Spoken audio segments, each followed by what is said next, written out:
estudante! Continuando a semana de acolhimento do ciclo 3, quero lembrar que o PET 3 está disponível para download no site estudeemcasa.educação.mg.gov.br. Quem está conosco é o professor Rafael Barbosa Santos, da área de Ciências da Natureza. E nessa aula nós vamos retomar o tema cinemática e eletrodinâmica, que foram necessários para que os alunos pudessem resolver os exercícios do Enem. Não é isso, professor? Isso mesmo, Bruna. Olá.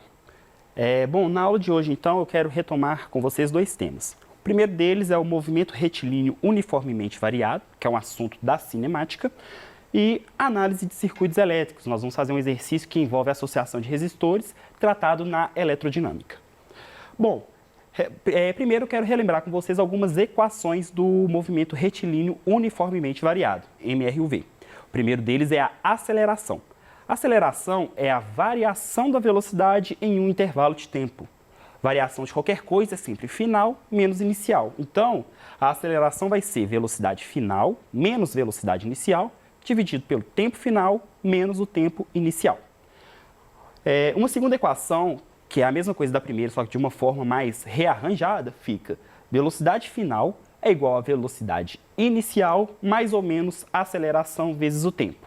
Ah, tem mais e o menos na fórmula. Quanto que eu uso mais, quanto que eu uso menos? O mais vai ser quando o módulo da velocidade estiver aumentando e o menos quando o módulo da velocidade estiver reduzindo. Uma outra fórmula é: distância é igual a velocidade inicial vezes o tempo, mais ou menos meio vezes a aceleração vezes o tempo ao quadrado. Mais uma vez, o mais quando a velocidade estiver aumentando e o menos quando ela estiver reduzindo. E uma outra equação, que é uma mistura da segunda com a terceira, que a gente chama de equação de Torricelli, fica: velocidade final ao quadrado é igual a velocidade inicial ao quadrado mais ou menos 2 vezes a aceleração vezes o tempo. Mais uma vez, mais quando a velocidade estiver aumentando e menos quando ela estiver reduzindo. Com isso, podemos fazer a questão do Enem de 2017. Vou ler para vocês. Um motorista que atende a uma chamada de celular é levado à desatenção, aumentando a possibilidade de acidentes ocorrerem em razão do aumento de seu tempo de reação. Considere dois motoristas, o primeiro atento e o segundo utilizando o celular enquanto dirige. Eles aceleram seus carros inicialmente a 1 metro por segundo ao quadrado. Em resposta a uma emergência, freio com desaceleração igual a 5 metros por segundo ao quadrado. O motorista atento aciona o freio à velocidade de 14 metros por segundo, enquanto o desatento, em situação análoga, leva 1 segundo a mais para iniciar a frenagem. Que distância o motorista desatento percorre a mais do que o motorista atento até a parada total dos carros? Bom, gente, sempre que vocês forem fazer um exercício e o texto for longo, é interessante vocês tentarem desenhar, ilustrar a situação, e se não for tão complexo o texto, basta anotar os dados. Nesse caso aqui, o exercício é um pouco mais complexo, então vamos tentar ilustrar a situação, tá? Vamos tentar entender esse exercício. Eu tinha aqui dois veículos, um dirigido por um motorista atento e o outro que mexe ao celular, tá? Inicialmente, eles começam o movimento com a mesma aceleração, de 1 metro por segundo ao quadrado. Isso foi fornecido pelo exercício. E nós vamos partir do pressuposto que eles iniciam com a mesma velocidade e vamos imaginar que eles estão andando lado a lado. Bom, passa-se um tempo, acontece uma emergência, beleza? E essa emergência é justamente quando os carros atingem a velocidade de 14 metros por segundo. Nesse momento, os dois motoristas estão com a mesma velocidade, porque eles iniciam com a mesma velocidade de movimento, têm a mesma aceleração, então, nesse momento da emergência, eles vão ter a mesma velocidade, que o exercício informa de 14 metros por segundo. Só que aí, no momento dessa emergência, o motorista atento já freia. E ele sofre uma desaceleração de 5 metros por segundo. Notem que eu coloquei aqui menos 5 metros por segundo porque a aceleração está no sentido contrário do movimento. Então, eu coloquei menos 5 metros por segundo. Mas na hora da fórmula, a gente vai analisar se a gente usa o mais ou se a gente usa o menos.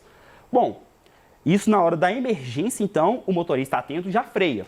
Depois de 1 segundo é que o motorista desatento começa a frear.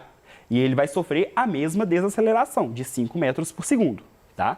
Bom, Até o momento da emergência, ambos os motoristas tinham andado a mesma distância, correto? No momento da emergência, o que vai acontecer? O motorista desatento, ele vai percorrer uma distância a mais para começar a frear, que eu vou chamar aqui na figura de D1. O motorista atento, ele vai parar em um certo ponto. O motorista desatento, obviamente, ele vai demorar um pouco mais para poder parar o seu carro e chegar à velocidade zero, certo? Bom, o motorista atento, ele vai percorrer uma distância, que eu vou chamar de D2, do momento da emergência até o momento que ele para. E o motorista desatento, ele vai percorrer uma outra distância do momento que ele começa a frear até o momento que ele para. Notem que o momento que ele começa a frear não é o momento da emergência. No momento da emergência, ele anda um pouquinho, porque ele ainda está acelerando, e depois de um segundo é que ele começa a frear. E aí ele freia, vai percorrer uma outra distância até parar completamente. Então, e o exercício, ele quer saber justamente qual é essa distância a mais percorrida pelo motorista desatento, tá? Se os dois estivessem atentos, eles iam parar juntos. Mas como um estava desatento, ele andou um pouquinho mais. E é justamente esse D em vermelho que o exercício ele quer saber. E aí, pela figura, a gente sabe, né? Para eu saber esse Dzinho, eu pego essas duas distâncias, D1 e D3, e subtraio com D2. Mas primeiro eu tenho que saber qual que é o valor de D1, qual que é o valor de D3 e qual que é o valor de D2. E aí nós vamos começar calculando o D1, que é a distância do momento da emergência até o momento em que o motorista desatento começa a frear. Nesse momento ele ainda está acelerando, ou seja, ele ainda está aumentando a velocidade. Vou usar a fórmula. D é igual a V0 vezes T, mais ou menos meio vezes a aceleração vezes o tempo ao quadrado. Nota que nesse momento, para calcular a distância D1, a velocidade ainda está aumentando. Então vou usar o mais da fórmula. E aí D1 vai ser igual a 14 vezes 1, porque no momento da emergência eles estão com uma velocidade de 14 metros por segundo, mais meio vezes 1 ao quadrado. Esse primeiro 1 é o valor da aceleração e o segundo 1 é o tempo da emergência até o momento que ele começa a frear. Fazendo essas continhas, 14 vezes 1 vai dar 14. 1 ao quadrado vai dar 1. 1 vezes 1, 1. 1 vezes meio dá meio, que é 0,5. E aí 14 mais 0,5 deu 14,5 metros.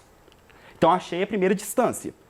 Agora eu vou achar a distância D2, que é a distância que o motorista atento percorre do momento da emergência, que coincide com o momento que ele começa a frear, até o momento que ele para.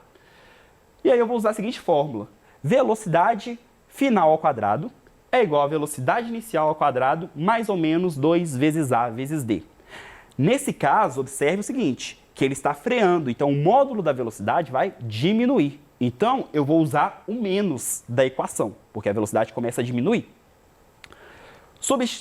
Note que o motorista 2 ele vai frear até parar. Então, a velocidade final vai ser zero. Então, esse V ao quadrado, que seria a nossa velocidade final, é zero, porque 0 ao quadrado dá zero. E esse menos 2AD vai para o outro lado positivo. Então, fica 2AD é igual a velocidade inicial ao quadrado. Eu quero descobrir qual que é o valor de D. Então, esse 2 vezes A que estão multiplicando vão vir para o outro lado dividindo. Então, fica velocidade inicial ao quadrado dividido por 2 vezes A. Substituindo os valores, vai ficar 14 ao quadrado, porque no momento que o motorista atento começa a frear, ele está a uma velocidade de 14 metros por segundo, dividido por 2 vezes 5. Tá? O 2 é da fórmula, o 5 é a desaceleração. Bom, 14 ao quadrado dá 196, dividido por 10 vai dar 19,6 metros. Então, já achei dois valores de distância. Achei o D1, que é a distância que o motorista desatento percorre para poder começar a frear, e o D2, que é a distância que o motorista atento percorre do momento que ele começa a frear até o momento que ele para. Falta calcular a D3. Mas para a gente calcular a D3, eu preciso saber qual que é a velocidade com que ele começa a frear. Por quê? Velocidade D3 é a distância percorrida pelo motorista desatento. O desatento, acontece a emergência, ele aumenta a velocidade durante 1 segundo, e aí depois desses 1 segundo que ele começa a frear. Na hora que ele começa a frear, qual que é a velocidade dessa desaceleração? Então, vou usar a fórmula. Velocidade final é igual a velocidade inicial, mais ou menos a aceleração vezes o tempo. Eu quero saber qual que é a velocidade final. Então, nota que no momento da emergência, ele ainda está aumentando a velocidade, então no momento a velocidade inicial vai ser 14, mais 1 vezes 1, porque ele ainda está aumentando a velocidade. E quando ele está aumentando a velocidade, a aceleração dele é 1 metro por segundo ao quadrado. Resolvendo isso aí, 1 vezes 1 dá 1, mais 14, 15 metros. Então ele está em 14, aumenta a sua velocidade para 15 metros e a partir daí ele começa a frear.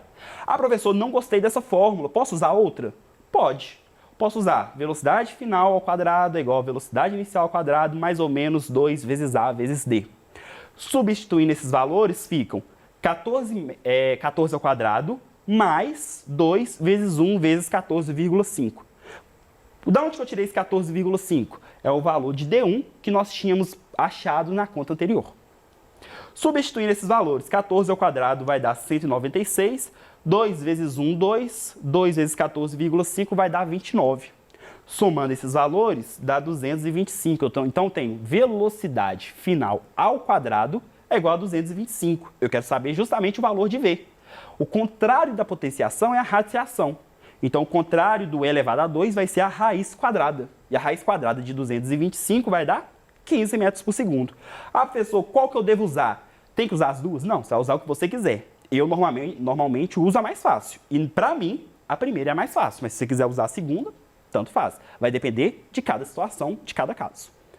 Achei a velocidade, então, com que o motorista começa a frear, eu vou calcular a distância 3, que é a distância percorrida pelo desatento até o momento que ele para. Do momento que ele freia até o momento que ele para. E eu vou usar a seguinte fórmula. Velocidade final ao quadrado é igual a velocidade inicial ao quadrado, mais ou menos 2 vezes A vezes D. Só que a partir daí, ele está freando. Então, a velocidade dele está diminuindo. Se está diminuindo, eu vou usar o menos da fórmula. Então, fica velocidade final ao quadrado é igual a velocidade inicial ao quadrado, menos 2 vezes A vezes D3, que é a distância 3 que eu estou calculando. Nota que agora ele vai parar. Então, a velocidade final dele vai ser 0. Então, já corta esse V aí. E esse menos 2AD vai para o outro lado, mais 2AD, positivo. Como eu quero descobrir o valor de D, esse 2A que estão multiplicando, vem para o outro lado, dividindo. Então fica velocidade inicial ao quadrado dividido por 2A. E a partir daí eu posso começar a substituir os valores. Ele começa a frear com uma velocidade de 15. Então fica 15 ao quadrado dividido por 2 vezes 5. 5 é o valor da desaceleração. Então fica 225 dividido por 10, que vai me dar um total de 22,5. Bom, é um exercício mais complicado. Não acabei o exercício ainda. Porque eu quero saber qual que é esse D em vermelho, qual que é a diferença das distâncias. Então, a diferença da distância vai ser a distância total percorrida pelo motorista desatento menos a distância total percorrida pelo motorista atento. A distância total percorrida pelo motorista desatento vai ser o quê? D1 mais D3, ou seja, 14,5 mais 22,5, que vai me dar um total de 37 metros. Agora, eu calculo essa distância a mais percorrida pelo desatento, que vai ser o tanto que ele andou menos a distância do motorista atento, que é D2. Então, vai ser D menos D2, 37 menos 19,6, que vai dar 17,4 metros. Ou seja, devido a essa desatenção, o motorista desatento ele percorre quase 20 metros a mais. Ou seja, um risco bem alto mexer no celular. Então fica a dica aí para não mexer no celular quando dirigir. Bom, e agora a gente parte para a eletrodinâmica. Nós vamos fazer uma análise de circuitos. Lembrando que na associação de resistores que a gente pode estabelecer no circuito, pode ser em série ou em paralelo. Nesse caso aqui eu tenho uma associação de paralelo, que os resistores eles são ligados um em sequência do outro. Com isso, a corrente que passa no resistor 1 é a mesma que passa no 2, que é a mesma que passa no 3 e assim vai. O valor da tensão disponibilizada pela bateria é igual à soma das tensões em cada resistor. Então, o V total é igual a V1 mais V2 mais V3 mais V4. E se eu quiser saber essa corrente total, eu tenho que transformar esse circuito de 4 resistores em um circuito de apenas um resistor. E eu preciso calcular a resistência equivalente, que no caso do circuito em série, a resistência equivalente vai ser igual a R1 mais R2 mais R3 mais R4. Já o paralelo, as ligações são feitas de maneira independente, tá? Notem que a corrente total disponibilizada pela bateria vai se dividindo. Então, para eu saber a corrente total, eu tenho que somar a corrente que passa em cada resistor. Então, o I total é igual a I1 mais I2 mais I3 mais I4. A tensão disponibilizada pela bateria vai ser igual em cada um, beleza? Em cada resistor. E se eu quiser transformar esse circuito em um circuito de apenas um resistor, eu tenho que calcular a resistência equivalente. E aí, 1 sobre REC é igual a 1 sobre R1, mais 1 sobre R2, mais 1 sobre R3 e assim vai. Só que para calcular a resistência equivalente é um cálculo chato, então eu tenho dois macetes. Produto pela soma, pego 2 em 2, e aí a resistência equivalente vai ser R1 vezes R2 dividido por R1 mais R2. Ou, se eu tiver resistores de valores iguais, eu pego o valor da resistência e divido pelo número de resistores. Vamos fazer uma questão do Enem de 2014. Um sistema de iluminação foi construído com um circuito de 3 lâmpadas iguais conectadas a um gerador G de tensão constante. Esse gerador possui uma chave que pode ser ligada nas posições A ou B. Bom, considerando o funcionamento do circuito dado, a lâmpada 1 brilhará mais quando a chave estiver na posição... Bom, qual posição que a lâmpada 1 vai brilhar mais? Primeira coisa, a gente tem que saber que essas resistências elas são iguais. Então, quanto maior for a corrente total do circuito, maior vai ser a corrente que passa por cada resistência. E aí, nós temos que saber que quanto maior for a corrente, menor vai ser a resistência. São grandezas inversamente proporcionais. Então, eu tenho que descobrir quais casos a resistência vai ser menor. Bom, eu fiz a seguinte situação aqui. Peguei o primeiro caso, que a chave é ligada na posição A, e se a chave é ligada na posição A, o resistor 2 ele não vai funcionar porque não vai passar corrente elétrica. Então, eu vou ter uma associação em paralelo. Já na posição B, ligando a chave na posição B, o 2 passa a funcionar. Então, eu vou ter um circuito misto. 2 resistores em paralelos ligados em série com o terceiro. Bom, então para a lâmpada 1 brilhar mais, toda a corrente que passa por ela tem que ser maior. E quanto maior for a corrente total do circuito, maior vai ser a corrente que passa pela lâmpada 1. E para a corrente total do circuito ser maior, a resistência equivalente do circuito ela tem que ser menor. Bom, tá, eu coloquei a primeira lei de Ohm, quanto maior a corrente, menor a resistência. E aí vamos lá. Primeiro caso, eu tenho aí 2 resistores ligados. O resistor 2 ele não vai funcionar, porque não vai passar corrente elétrica por ele. Então, usando o macete, resistência equivalente vai ser R1 vezes R3 dividido por R1 mais R3. Como são valores iguais, eu representei por R. R vezes R dá R ao quadrado, R mais R, 2 R's. Corto o quadrado com R, fica R sobre 2, que é 0,5R. Bom, no segundo caso, a lâmpada 2 ela passa a pertencer ao circuito. E aí eu tenho um circuito misto, 2 em paralelos ligados em série. Bom, então eu vou usar o macete para calcular um paralelo e somar com o terceiro, que é série. Como são resistores iguais, vai ficar R vezes R dividido por R, mais R que é o que está ligado em série. R vezes R fica R ao quadrado, R mais R, 2 R's. Corto, vai ficar R sobre 2 mais R. R sobre 2 é meio, beleza? Então fica meio R mais R, que vai dar 1,5R. Notem que, como no caso A, o valor da resistência equivalente do circuito ela é menor, então a corrente ela vai ser maior. E se a corrente total do circuito ela é maior, nós podemos concluir que a lâmpada brilhará mais na posição A, pois a resistência equivalente será menor nesse caso, beleza? Espero que tenham compreendido aí. E aí, pessoal, nós ficamos por aqui. Desejo bons estudos para vocês, mandem as suas dúvidas e até a próxima, se Deus quiser.